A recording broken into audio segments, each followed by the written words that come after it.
Welcome back to Hardware Unboxed. We have a Intel power spec type video. We've been able to do a bit of investigating, asking quite a few questions around the showroom floor and at various events, and we've been able to get some pretty good information to share with you guys about this whole situation. But before we do, the Hardware Unboxed Computex coverage is brought to you by MSI and Thermal Grizzly. Check out MSI's latest QD OLED gaming monitors, including the Endgame OLED for blazing fast 360Hz gaming at 1440p or 240Hz at 4K for the ultimate gaming and creator setup today. With true-to-life color calibration that's ready to go right out of the box, VESA Display HDR True Black 400 certification, unbeatable response times, KVM support, a massive array of connectivity ports, and an impressive 3-year OLED warranty, there's never been a better time to go OLED. Find out more on MSI's new range of QD OLED gaming monitors via the links in the video description. Also, supporting our Computex trip is Thermal Grizzly and their new Cryo Sheet, a high-performance graphene thermal pad that contains no liquid and therefore isn't subject to the kind of degradation seen with traditional thermal pastes, such as drying out, for example. It offers outstanding thermal conductivity, simple installation, and extreme longevity. So for more information, please check the links in the video description. Okay, so I guess the first part of this discussion we'll start with is CPU degradation, something we speculated may have been happening and may have been the cause for why CPUs seem to be stable, and then larger and larger volumes, user reports were popping up online of people having 13 900K and 14 900K CPUs crashing. Could be various different reasons for that, but silicon degradation seemed to be one that made the most sense to us. Yep. We didn't actually have to do any asking about that. We had a few different sources tell us straight out when talking about this topic that, yeah, silicon degradation was occurring, and that's why more and more CPUs were starting to crash. Now, silicon degradation was occurring for a few different reasons. It wasn't just due to the unlimited power spec. Certain safety measures, safety settings were not being enforced. They were essentially disabled, allowing the CPUs to run at currents that they probably shouldn't be running at, which degraded the silicon more rapidly than expected. So there's a lot to talk about on that particular subject, but I think that's the most important thing to get out of the way, that, yeah, we've had pretty concrete reports that degradation was occurring. And it seemed like Intel wasn't originally super willing to divulge that information to the board partners. So when the board partners were requesting information about, what's the cause of what we're seeing, like why are we getting reports of CPUs crashing, Intel was not especially forthcoming, which I think we've kind of got an idea that that's how they've been operating throughout this process in terms of how they've been dealing with the media when we've been asking questions. It's been very confusing, lots of wishy-washy answers, and that appears to be the case with the board partners as well, at least based on what they've told us throughout, this Computex show. It's also weird, if degradation wasn't taking place, then why did the K-SKU parts get a performance specification that saw the long power duration down at 125 watts instead of PL1 equals PL2 at 253 watts.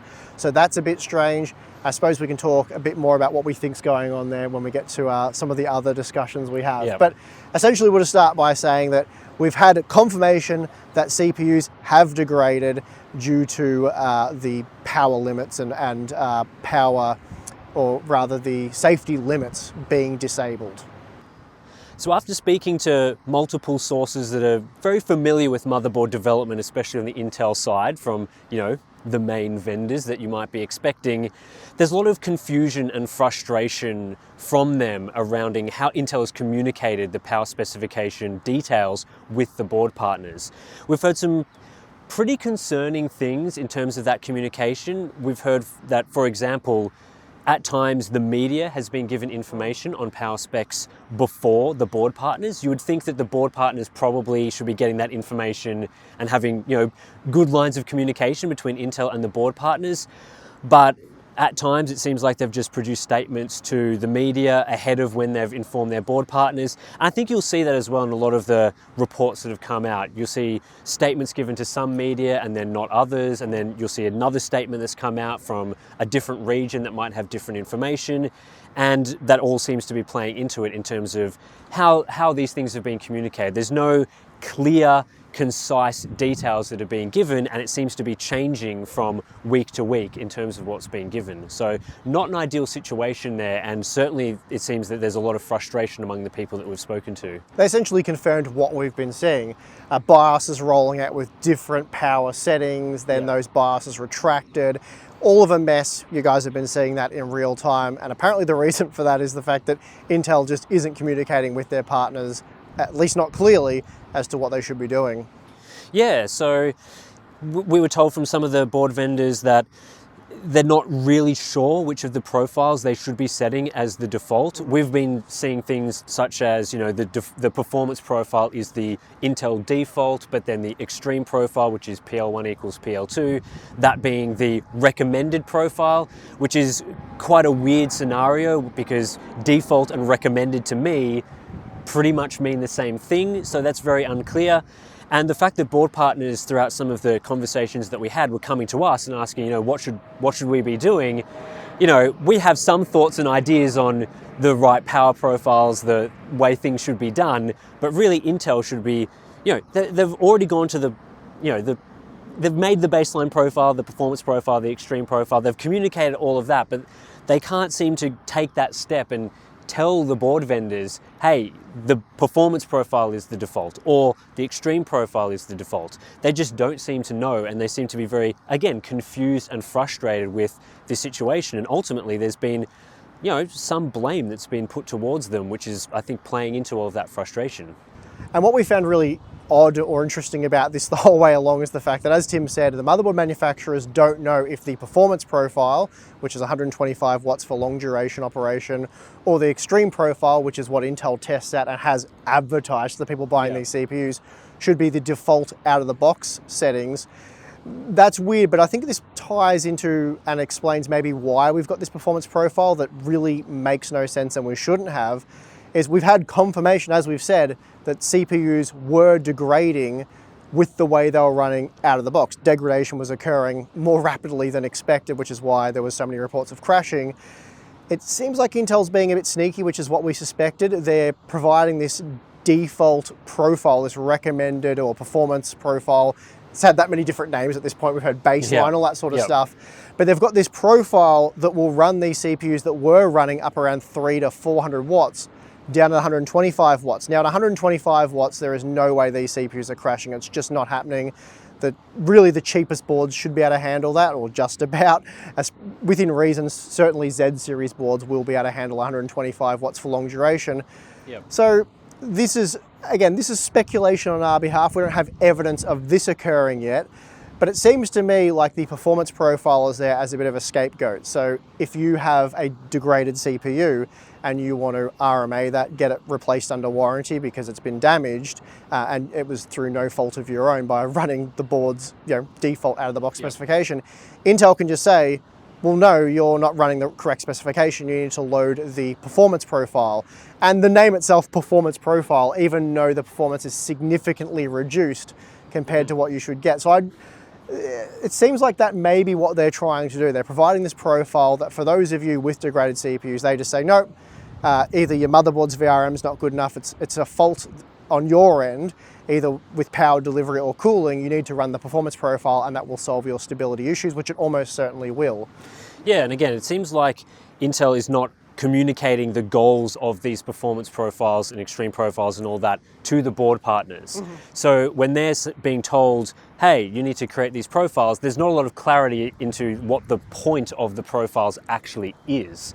So again, board partners are feeling very frustrated with Intel's lack of communication around all these sorts of different profiles and are feeling a bit blamed by this situation, because ultimately if Intel can put it on either the users or the motherboard vendors, it's kind of in effect, the users are getting blamed and the motherboard vendors are getting blamed, right? Because if they're saying, oh, you were using the extreme profile and your CPU is now crashing, that's kind of your fault for not using the performance profile.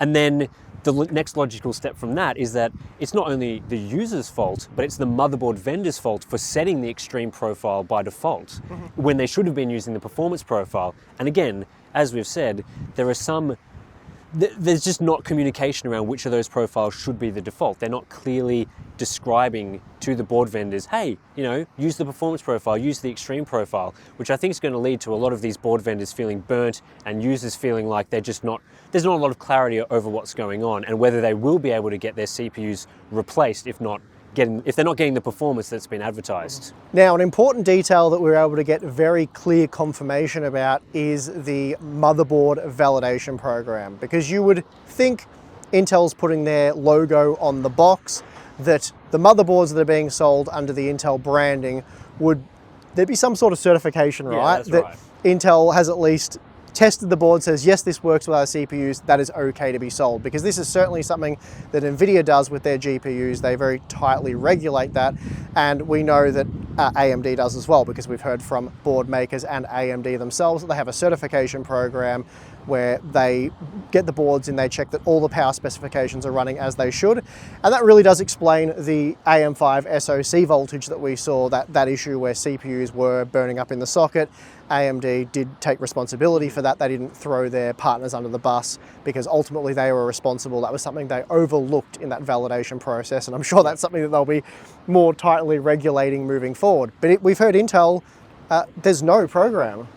Yeah, that's right. It was quite surprising to hear the differences between the Intel and the AMD power certification processes. The fact that not only does Intel basically not check what the board vendors are running at, but also that the guidelines effectively allow them to run at any power specification, any safety settings that they like, which we've always sort of got an inclination that that's how it worked, because board vendors basically did anything that they wanted. And Intel sort of said that is in-spec behavior. Yeah, Intel was always saying that was in-spec behavior, but the fact that, board vendors are always going to be looking for the top line performance. They're going to be changing all the settings that they can to make sure their boards run as best as possible, and that there are no safeguards in place for Intel to go, hey, yeah, you probably shouldn't be turning that setting off, or you probably shouldn't be configuring it in that power setting.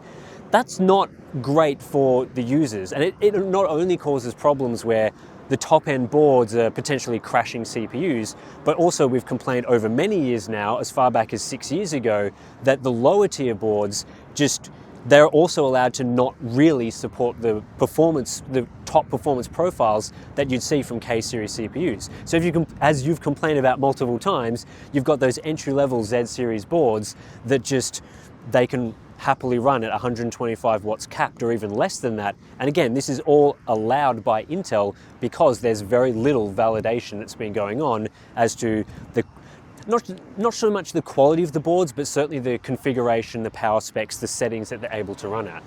This situation only arose because there were mass reports of instability. Yes. If there wasn't, the current situation would have continued. So boards that were running at dangerous configurations would have continued to do so. Intel wasn't looking into it. They weren't essentially protecting the users that were buying their CPUs. They were essentially just saying that's fine to not just the users, but also their partners. Sort of do whatever you want. It's fine by us.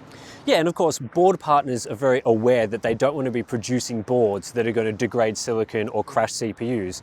So it's not a case where board vendors are just going to go all out crazy on settings. And we've seen there has been times when, things like MCU would be enabled by default, so that runs into issues, board vendors pull back a bit. So board vendors are not just, the evil guy going around just cranking everything up to levels that will blow up your CPU within a very short period of time. They're very aware that they want a good user experience generally, the engineers, the people involved with these designs. So yeah, it was interesting to learn that, AMD not only validates the performance profiles and things that are delivered on the boards, but they have multiple different validations that go through not just like the default settings, but things like PBO, and those are all checked by AMD to make sure that even when you're using non-default behavior, that non-default behavior is still good for the user. So yeah, I think one company described it to us a bit like AMD was very close to NVIDIA in the way that they lock down their power profiles and validate things for the motherboard side, which was quite interesting to hear, because NVIDIA has a bit of a reputation of being very restrictive when it comes to power. Yeah, the fun police, exactly. Whereas it sounded almost like Intel was the total opposite. They're just freewheeling it. There's as much freedom and scope for motherboard makers as they want. And, as we said, we've we've complained about that years ago, and it's really come to bite them now. And again, it's been causing a lot of confusion and frustration among board partners because, I don't know, do you reckon they would want these things to be validated properly by Intel? Yes, now. Yes. Yes, well, yeah. we have previously criticized NVIDIA for so tightly regulating their program, saying that Yeah. overclocking cards are boring, locked down cards are boring, and maybe this is a bit of an eye-opener that we probably should have been thankful that NVIDIA does regulate, and AMD, their hardware as well as they do, because if they leave it to be the Wild West, you can end up with damaged products that at this point in time, it appears like they may not be being properly supported. They may be trying to avoid any warranty claims for degraded CPUs. Again, that's alleged. We suspect that's probably what's going on given the available evidence, piecing two and two together, but we'll see how that part of the story develops. And I think to wrap this discussion up, the overriding emotions that we were feeling from speaking to people about this situation is just a lot of annoyance, frustration that they're having to deal with this right now, because obviously we're heading into new motherboard generations. So the board partners, they're trying to ramp up things like X870, which is just about to launch for the new Zen 5 CPUs and the AM5 platform.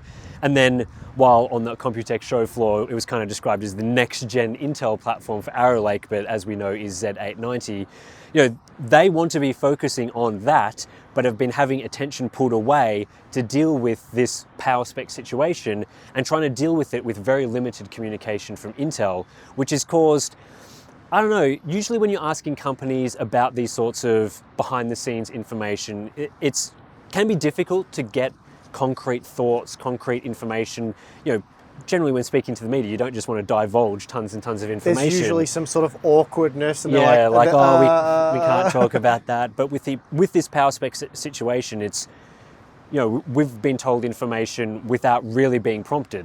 We didn't have to ask too many questions. It's been very easy to learn this information, which I think shows the frustration that some of the board partners are feeling with this, because if they were all happy and rosy and thumbs up, they would not be willing to tell us anything. No, some of them thanked us for our original content looking into this, said they were glad we did it and we brought awareness to it, and some of them even said they were watching our content try and work out what was going on. So that is a very weird situation that it's hard to fathom that would even occur or how that would occur, but apparently it's occurred because Intel has communicated with the media prior to communicating with their partners who have sold the product. So bit of a weird one. Situation that I can't really explain.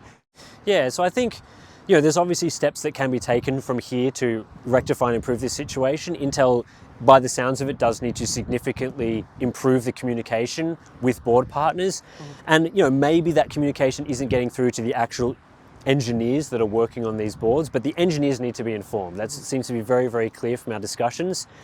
Board vendors, there's probably times that they've pushed the limits a bit too far with these things, but I think they've gotten the message that those settings should be dialed back a bit.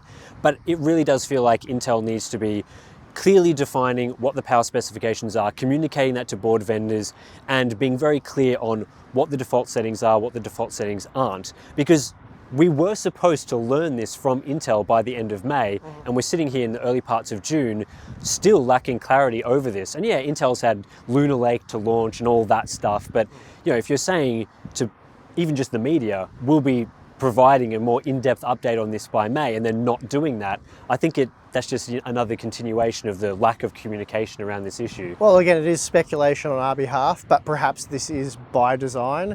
It's vague to their partners because they know what the problem is, but they want to better blame it on someone else other than themselves. And look, they don't want to be having to replace a lot of 13900K and 14900K silicon. That would be an extremely expensive process. Not an undertaking that they want to have to deal with. So perhaps this is why we're seeing this sort of vague, wishy-washy kind of approach where they're trying to wriggle out of, even possibly a recall process on CPUs that are unstable. So not sure on that one. Well, I mean, like Arrow Lake isn't that far away. We're hearing, around the October sort of time frame for that. So it's possible they're just trying to, delay. Let's try it, because, there are rumors that the next generation Intel CPUs won't be as power hungry because of the move to new process nodes, new architecture. So if they can you know, kind of sweep it under the rug a little bit until the hype cycle starts to begin for next generation parts, and people, you know, people forget about it. There's new motherboards to deal with. The power profiles are all different because the power requirements aren't as high.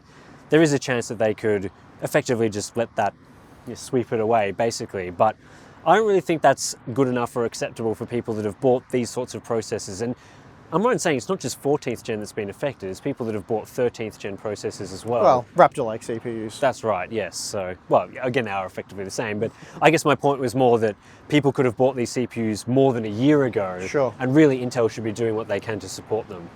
So, some interesting information there that we were able to extract with extreme ease from multiple Intel partners. That's always nice. A bit unusual, a bit surprising, but hey, happy for our job to be made easy there. So that's really going to do it for this video. We will have more Computex coverage coming up, so stay tuned for that. And yeah, I'm your host, Steve. I'm your host, Tim. We'll see you again next time.